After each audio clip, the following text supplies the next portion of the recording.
This is Babatunde Tomori. I'm the guy that drove a Volkswagen Westphalia all the way from London City to Lagos. We're in Ibadan now. This journey took me about 2 months and 2 weeks.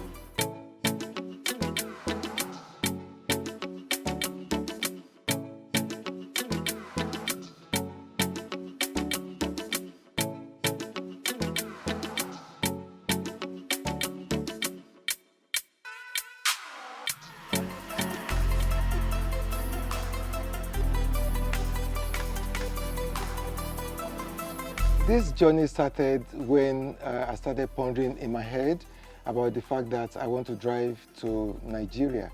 I've been working for a long time in United Kingdom, and I've been in a good position now to have the time to embark on the journey. It took me a lot of pressure to convince family members that I want to do it. A lot of people are a bit scared for my security. So I embarked on this journey on the 28th of April, 2022, and on the 21st of April, I broke down at southern France, somewhere around Château, not far from Vendôme. All the way from Vendôme, I drove straight down to southern France and crossed the border into Spain. When I got to Spain, I met another family, fantastic family, by name Teresa. She's expecting a baby. I can't wait to see this baby, man. So on my way out, Teresa's husband made a little clip and promised that he would send it to me on email.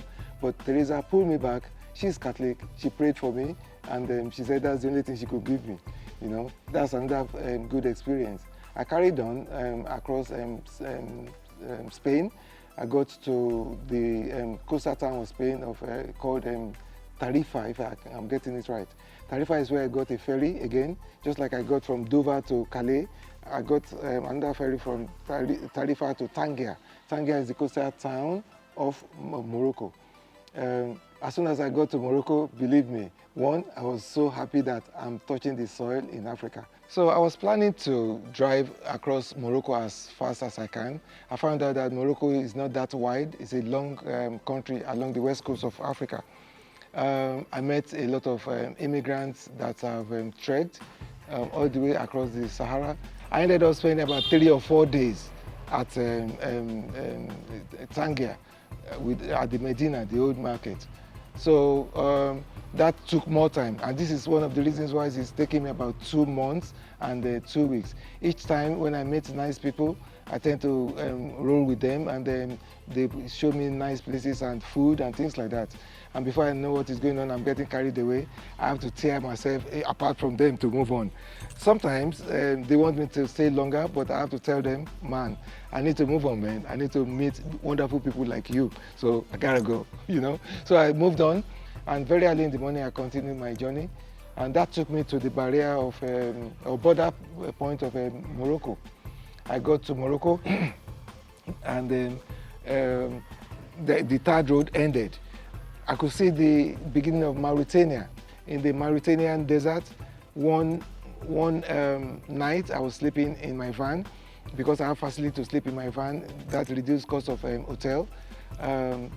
Something was shaking my van very early in the morning, and then when I looked out the window, I saw about 3 or 4 camels scratching their back on my van. And before I can get my clothing on and get my camera, I can only get one of the camels with the van. That's another experience. I mean, I cannot experience that sitting down at home. So these are little things that I cannot use money to buy. So anyway, when I got to Mauritanian border, I go through the immigration process. What they were requiring in Morocco was quite different from what they were requiring in Mauritania. So I went through that as well. I moved on. I got to Mali. Mali is one of the red zone area that people don't want to go for tourism. But having said that, I met people that are nice at the petrol station, because there are some petrol stations along the route anyway. Where you get petrol stations, you get restaurants. If you get restaurants, you get people hanging around. So the issue of safety did not occur to me as at that time. I moved on to Burkina Faso. I met a gentleman called Idris. Idris, if you are listening to this, you don't speak English, you only speak French. kudos to you. You did a good job. You protected me through the immigration issues. When I was going, Idris decided to escort me to the barrier of, when I say barrier, I mean the border town of Burkina Faso and Ghana, because I'm approaching Ghana from the north now. So, and some of his nephews, they got on their bike to lead us out of town. That was fun. In fact, I felt like a statesman when they were doing that. Unfortunately, my van is so old and very slow. It couldn't keep up with their speed on their bike. But having said that, it's nice to have that kind of atmosphere, especially when you're around people that are very nice to you. I got to Ghana. It took me about 2 or 3 days to drive from the top of Ghana to Accra, where my cousin stays. Luckily, I have families around. I stayed with her. She cooked for me. In fact, immediately I got to her place, she asked me to go to the bathroom, because I haven't driven for so many miles and I haven't not have the opportunity to clean myself properly. So it was a refreshing, welcoming environment for me to use a bathroom, clean up, wash my clothes. I spent a few days there. I got to Aflao maybe about 4 in the afternoon, went through the customs and crossed into Togo. From Togo, the boundary between Togo and Benin is about an hour. Before I got there, it was about 7 or 8 at night. Then when I got to the barrier between Benin and Nigeria, which was Seme, there's a bit of challenge with the security and the customs people. Because of the choice of van that I have used, which have a lot of commercial value in Nigeria, they thought I want to come and sell my van, whereas my van is part of my journey. My van is my accommodation. And I had to bring my British passport out to prove that I am a traveler. I'm not a trader. I did not bring the van in for sale. So all of these little things, and I had to get a visa for the van so that I can use it freely in Nigeria with the registered plate number, which is British. And so far so good. I've been having a nice time. Most police that stop me, they stop me because they are so inquisitive that, are you sure? Where are you coming from? Where are you going? I mean, not because they want to bully me, no. At least they want to listen to my story. Some of them become my friend and followers as well, and they keep asking, how far have I gone? Is everything still okay, So we're in Ibadan now. I've been lucky to meet family members who have been very accommodating. They've shown me nice amala spots, and I make sure that I don't touch a spot twice. Every day comes with different amala spots, and there are loads of them to go around. One of the myths we have about long travel is, how do you fuel your vehicle? Would you get petrol stations, or would you know where petrol stations are? But luckily, technology is so easy now. Google Maps will show you where shops are, where petrol stations are, so you could calculate your distances. And before I left home, I have about 30 liters of extra diesel, which I never used until when I got to Lagos, because along the line, I keep getting petrol stations. As Google sorted out my fuel issue for location and distances and things like that, I can always notify my bank that, for example, I'm going on a road trip. I'm going to be in Senegal from so time to so time. So they will allow my card to be used in that country, in London. If I don't want to get into trouble, no cinema, no restaurant, per day, my hibernation cost, sitting down at home, watching Discovery, not causing any trouble, that cost is more than my adventurous cost while I was traveling, believe me, because of currency exchange. So for example, if I have to pay for Netflix for 1 month for £30, I would not spend £30 a month on the entertainment I get from the adventure. The most difficult challenge I had is understanding local countries' rules about bringing cars in or traveling across. Most countries are used to people flying in.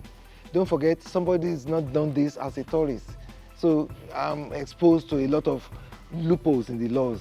They don't know how to categorize me. For example, when I was in Mali, they are used to categorizing vehicles like cargo. It's either a cargo vehicle or an ambulance, or they couldn't categorize me, so they don't know what to charge me or what not to charge me. And things like this frustrates my financial capability, because they will just give you a price, They haven't got a category for you, and you want to pass through, you'll be forced to pay the penalty.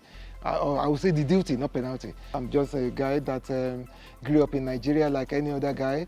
I'm an economic immigrant to Britain. But before then, I grew up in a city called Ibadan. Ibadan is one of the largest cities in West Africa. I schooled here in Ibadan, secondary school education. I went to a technical college in Osogbo. After that, I went for military training at Kaduna. I qualified as an aircraft engineer. I can repair aircraft. I studied aviation electronics.